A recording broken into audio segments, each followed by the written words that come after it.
dumateng Nabi panutan kita, Nabi Agung Muhammad sallallahu alaihi wasallam. Bapak Ibu tuwin rencang-rencang ingkang kinurmatan, keparenga kula Elisia saking SD Negeri Mbokona kalih ing wekdal menika ngaturaken sekedhik irah-irahan babagan pakulinan becik tumuju kapribaden luhur.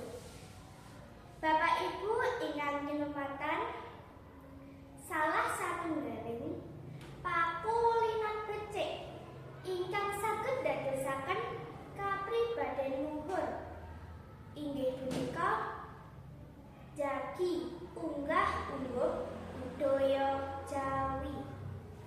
Wonten wekdal menika unggah-ungguh Jawi dipunwastani tumindak ingkang awrat.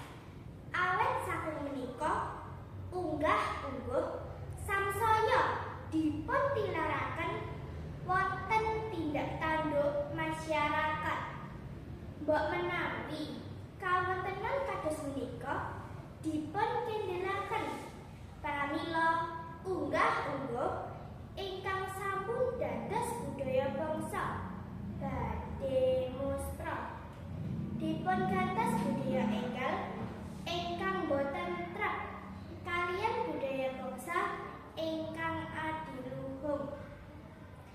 Bapak Ibu ingkang kinurmatan, kangge tumuju kapribaden luhur unggah-ungguh ingkang sepindah inggih menika anjagi sikep. Sampun ngantos adigang adigung adiguna. Ampun rumaos langkung kiyat, langkung kuwaos ugi langkung pinter. Tiyang Jawi menika kedah tansah marsudi ugi tanggel jawab. Hormat dhateng tiyang sanes ugi andhap asor. Kaping kalihipun inggih menika anjagi unggah-ungguh basa. Wonten budaya Jawi unggah-ungguh basa kaperang dados kalih inggih menika ragam ngoko kaliyan ragam krama. Basa ngoko dipun ginakaken kangge mbasani piyambak dumateng tiyang langkung enem ugi kanca kaliyan kanca ingkang sampun akrab. Dene basa krama menika dipun ginakaken tiyang enem dumateng tiyang ingkang langkung sepuh.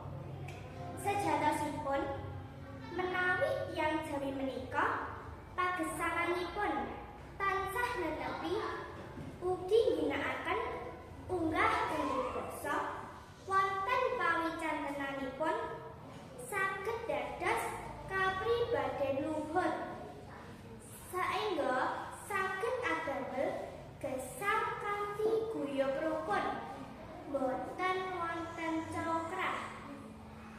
Bapak Ibu ingkang kinurmatan, wonten mriki keparenga kula nembang sekedhik